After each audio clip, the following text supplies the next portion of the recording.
서울역 근처 작은 벤치가 하나 있어요. 거기 앉아있는 노부부를 본 적이 있나요? 한겨울에도 얇은 옷을 겹쳐 입고 서로의 어깨에 기댄 채 따뜻한 햇볕이 드는 시간만 기다리는 그런 부부 말이에요. 저희가 바로 그 부부예요. 제 일망의 희망과 균열의 시작. 40해를 일하며 모은 돈이 얼마인지 아시나요?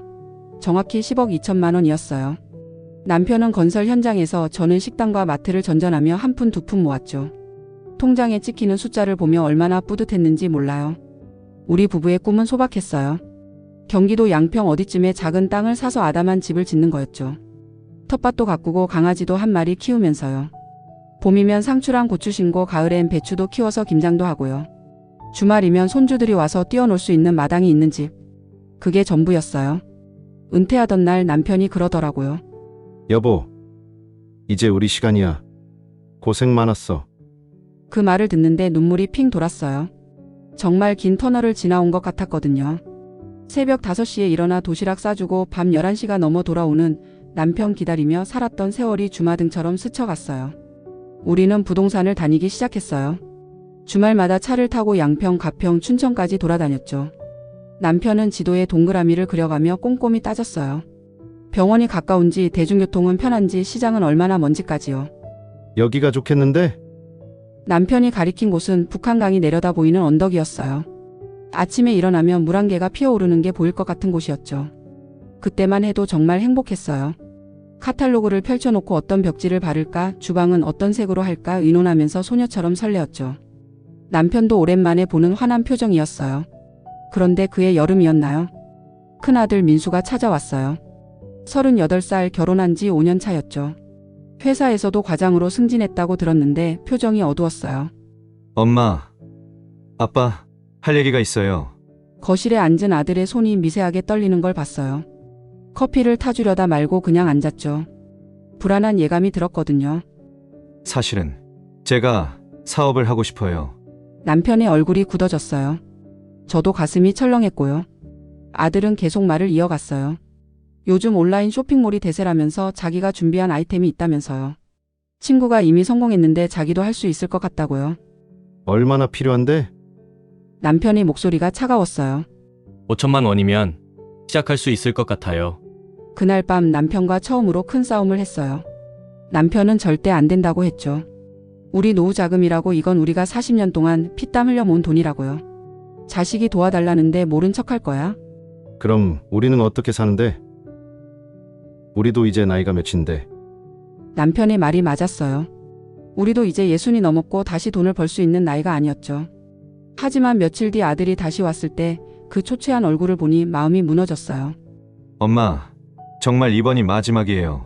제발 한 번만 도와주세요. 아들의 눈에 눈물이 고였어요. 어릴 때부터 울보였던 그 아이가 이제 어른이 되어서도 제 앞에서 울고 있었죠. 가슴이 찢어지는 것 같았어요. 남편이 집을 비운 날 저는 은행에 갔어요. 5천만 원을 아들 통장으로 보냈죠. 손이 떨려서 비밀번호를 3번이나 틀렸어요. 창구 직원이 물었어요. 큰 돈인데 정말 보내실 거예요? 그때 잠깐이라도 망설였어야 했는데. 네, 보낼게요. 그 한마디가 우리 인생을 바꿀 줄은 꿈에도 몰랐어요. 집에 돌아와서 평소처럼 저녁을 차렸어요. 된장찌개에 김치, 나물 반찬. 남편은 아무것도 모른 채 맛있게 드셨죠. 텔레비전을 보면서 웃기도 하고요.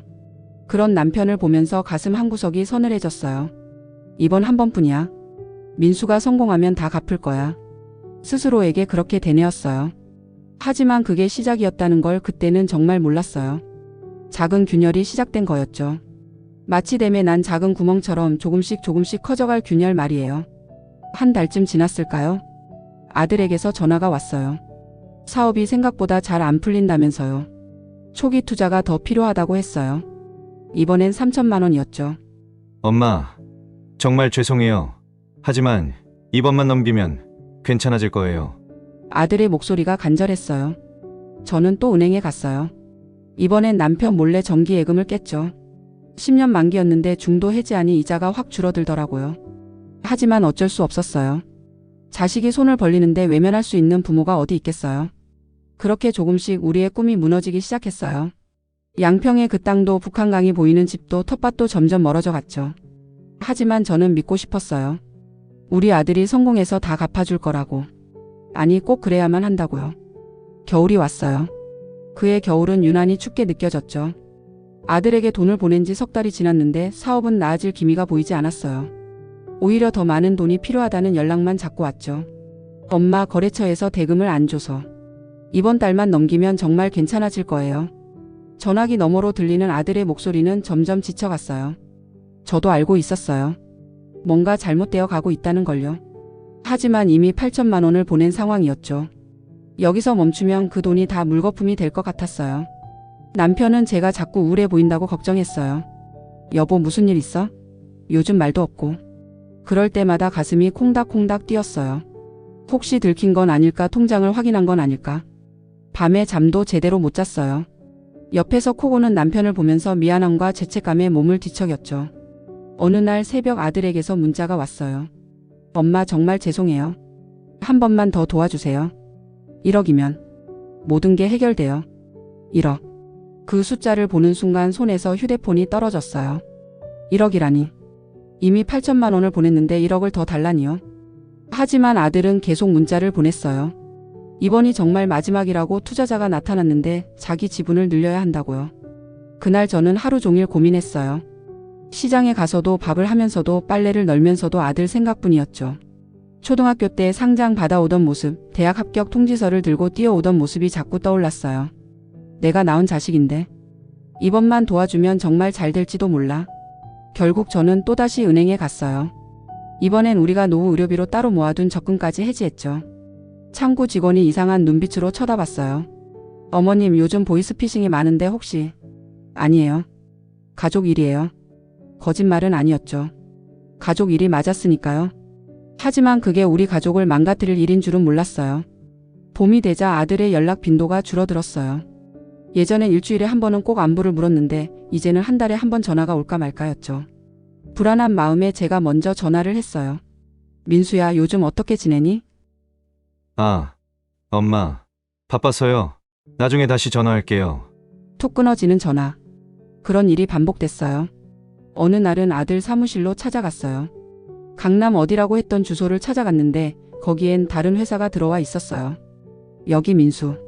아니, 김민수 씨 회사 아닌가요? 민수 씨는 2달 전에 나갔는데요. 순간 머릿속이 하얘졌어요. 다리에 힘이 풀려서 그 자리에 주저앉을 뻔했죠. 떨리는 손으로 아들에게 전화를 걸었어요. 신호음만 길게 이어졌죠. 그제서야 남편에게 말했어요. 아니, 들킨 거였죠. 제가 너무 초췌해져서 남편이 다그쳐 물었거든요. 울면서 모든 걸 털어놨어요. 1억 8천만 원을 아들에게 보냈다고, 이제 연락도 안 된다고요. 남편의 얼굴이 새하얗게 질렸어요. 그러더니 갑자기 벌떡 일어나서 나가버렸어요. 그날 밤늦게까지 안 들어왔죠. 새벽 2시쯤 되어서야 술에 취해 돌아왔어요. 어떻게 나한테 한마디 상의도 없이. 남편이 울었어요. 40년을 함께 살면서 처음 보는 눈물이었죠. 그 모습을 보니 제 가슴이 무너져 내렸어요. 미안함과 후회가 밀물처럼 밀려왔죠. 그 뒤로 우리는 아들을 찾아다녔어요. 집으로 갔더니 이사를 갔다고 했어요. 며느리 친정에도 가봤지만 모른다고 했죠. 아들 친구들에게도 수소문했지만 다들 연락이 안 된다고만 했어요. 여름이 되어서야 아들의 소식을 들었어요. 해외로 나갔다는 거였어요. 동남아 어디라고 했는데 정확한 곳은 아무도 몰랐죠. 며느리와 손주도 함께 갔다고 했어요. 사업이 망해서 빚쟁이들한테 쫓기고 있대요. 아들 친구라는 사람이 조심스럽게 말했어요. 우리한테 받은 돈으로도 모자라서 사채까지 썼다고요. 그래서 야반도주 하듯 도망갔다는 거였어요. 그날 집에 돌아와서 통장을 확인했어요. 10억 2천만 원 중에 남은 건 3천만 원이 전부였죠. 우리가 40년 동안 모은 돈의 대부분이 사라진 거예요. 전원주택은커녕 지금 사는 전세집도 지킬 수 있을지 막막했어요.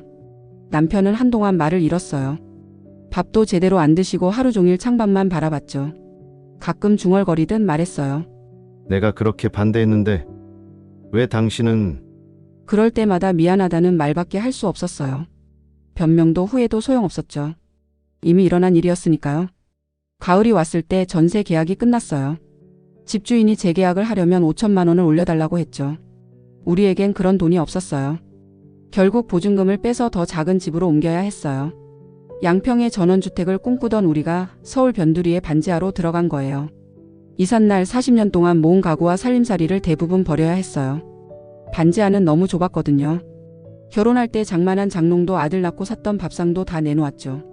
그걸 실어가는 폐품 트럭을 보면서 우리 인생이 저렇게 실려가는 것 같았어요. 반지하에서의 첫 겨울은 정말 춥고 습했어요. 보일러를 틀어도 바닥이 따뜻해지지 않았고 벽에선 곰팡이 냄새가 났죠.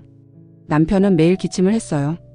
병원에 가봐야 하는데 진료비가 무서워서 약국에서 기침약만 사 먹였죠. 남은 3천만 원도 금세 바닥이 났어요. 월세, 생활비, 약값. 나가는 돈은 많은데 들어오는 돈은 없었으니까요. 남편은 다시 일자리를 찾아 나섰어요. 68배 나이에 말이에요. 경비라도 할게. 가만히 있을 순 없잖아. 하지만 나이 든 사람을 써주는 곳은 많지 않았어요. 겨우 구한 일자리는 아파트 재활용 분리수거였죠. 새벽 4시에 나가서 오전 내내 쓰레기를 치워야 했어요. 한 달에 80만 원. 그게 우리 수입의 전부였어요. 저도 일을 찾았어요. 식당 설거지, 건물 청소 할 수 있는 건 뭐든 했죠. 하루는 김밥집에서 일하다가 쓰러졌어요. 영양실조였대요. 하루 한 끼도 제대로 못 먹고 일만 했으니까요. 어머님, 연세가 있으신데 무리하시면 안 돼요. 병원에서 젊은 의사가 걱정스럽게 말했어요. 하지만 무리하지 않으면 어떻게 살아요? 당장 내일 먹을 것도 없는데요. 봄이 되자 반지하도 못 버티게 됐어요. 월세가 밀린 거예요. 집주인이 나가라고 했죠. 갈 곳이 없었어요. 친척들한테 연락해봤지만 다들 형편이 어렵다고 했어요. 우리가 잘 살 때는 명절마다 찾아왔던 사람들인데 말이에요. 결국 우리는 거리로 나왔어요. 처음엔 찜질방을 전전했죠. 하루 10,000원이면 잘 수 있었으니까요. 하지만 그것도 한계가 있었어요. 돈이 떨어지면 역 대합실에서 밤을 새웠어요. 어느 날 새벽 서울역 벤치에 앉아 있는데 남편이 말했어요. 여보, 우리가 어떻게 이렇게 됐을까? 대답할 수가 없었어요. 정말 어떻게 이렇게 됐는지 꿈만 같았으니까요. 불과 2년 전만 해도 10억이 있었는데 전원주택을 꿈꿨는데 이제는 노숙자 신세가 된 거예요. 한 번은 젊은 대학생이 우리를 봤어요. 그 아이가 10,000원을 주면서 말했죠. 어르신, 이거라도 드시고 따뜻한 데서 주무세요. 그 돈을 받는 손이 얼마나 떨렸는지 몰라요. 고맙기도 하고 부끄럽기도 하고 서럽기도 했어요. 우리가 정말 이런 신세가 됐구나 싶어서요. 여름엔 그나마 나았어요. 공원 벤치에서도 잘 수 있었으니까요. 하지만 겨울이 다시 왔을 때는 정말 막막했어요. 영하 10도의 날씨에 밖에서 잘 수는 없었죠. 구청에서 운영하는 노숙인 쉼터를 찾아갔어요. 하지만 거기도 자리가 없다고 했어요. 겨울엔 노숙자가 더 많아진대요. 우리처럼 집을 잃은 노인들이 얼마나 많은지 그때 알았어요. 다행히 한 복지관에서 무료 급식을 한다는 걸 알게 됐어요. 하루 한 끼지만 따뜻한 밥을 먹을 수 있었죠. 줄을 서서 기다리는 동안 여러 사람을 만났어요.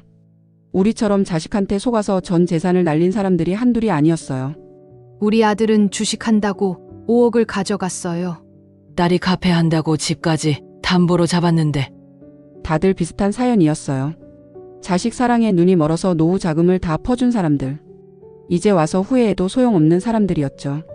어느 날 뜻밖의 연락이 왔어요. 아들이었어요. 2년 만에 연락이었죠. 해외에서 전화를 건 거였어요. 엄마, 저예요. 그 목소리를 듣는 순간 미워해야 하는데 왜 그렇게 반가웠는지 몰라요. 눈물이 주르륵 흘렀어요. 민수야, 너 어디 있니? 괜찮니? 아들은 동남아의 한 나라에서 일용직으로 일한다고 했어요. 겨우 먹고 사는 형편이라고요. 며느리와는 이혼했고 손주는 처가에서 키운다고 했죠. 엄마, 정말 죄송해요. 제가 엄마 아빠 인생을 망쳤어요. 아들이 울먹였어요. 하지만 그 사과가 우리 처지를 바꿔주진 못했죠. 이미 엎질러진 물이었으니까요. 엄마, 아빠, 어떻게 지내세요? 우리는 괜찮아. 거짓말이었어요. 하지만 아들한테 우리가 노숙자가 됐다고 어떻게 말해요. 그것만큼은 차마 말할 수가 없었어요. 전화를 끊고 나서 남편한테 말했어요. 민수 전화 왔었어요. 그래? 뭐라던? 죄송하다고. 그것뿐이에요. 남편은 한숨만 쉬었어요. 이제는 화를 낼 기력도 없는 거였죠. 올해 우리 나이가 70이 됐어요. 40년을 일해서 10억을 모았고 2년 만에 다 잃었죠. 이제 남은 건 서로뿐이에요. 아침에 눈을 뜨면 서울역 벤치에서 서로를 확인해요. 오늘도 살아있구나, 오늘도 함께구나. 가끔 지나가는 사람들이 동전을 놓고 가요. 그럴 때마다 생각해요. 우리도 저런 노인들을 보면서 불쌍하다고 생각했었는데 이제 우리가 그 노인이 됐구나. 라면 하나를 사서 반씩 나눠 먹으면서도 남편이 말해요. 그래도 당신이 있어서 다행이야. 그 말에 또 눈물이 나요. 정말 서로가 있어서 버티는 거예요. 혼자였다면 진작 포기했을지도 몰라요. 이 이야기를 왜 하냐고요? 우리 같은 사람이 더 나오지 않았으면 해서예요. 자식 사랑은 당연하지만 노후까지 다 바쳐선 안 돼요. 우리가 늙어서도 사람답게 살 권리가 있잖아요. 사랑은 줄 수 있지만 노후는 지켜야 해요. 이게 우리가 깨달은 교훈이에요. 너무 늦은 깨달음이었지만 누군가에겐 제때 전해지길 바라요. 오늘도 서울역 벤치는 차가워요. 하지만 남편 손은 따뜻해요. 이 온기 하나로 또 하루를 버텨요. 내일도 그럴 거고 모레도 그럴 거예요. 우리에게 남은 시간이 얼마나 될지 모르지만 끝까지 함께 할 거예요. 전원주택 꿈은 이제 꾸지 않아요. 대신 작은 꿈이 생겼어요. 죽기 전에 따뜻한 방에서 편히 잠들 수 있기를. 그것만이라도 이루어졌으면 좋겠어요. 이게 우리 이야기예요. 40년을 모아서 2년 만에 이룬 그런 어리석은 부부의 이야기죠. 하지만 우리만의 이야기는 아닐 거예요. 지금도 어디선가 자식에게 전 재산을 주고 있을 누군가의 이야기이기도 하죠. 부디 우리 같은 실수는 하지 마세요. 자식도 사랑하되 자신도 사랑하세요. 그게 진짜 지혜로운 사랑이에요.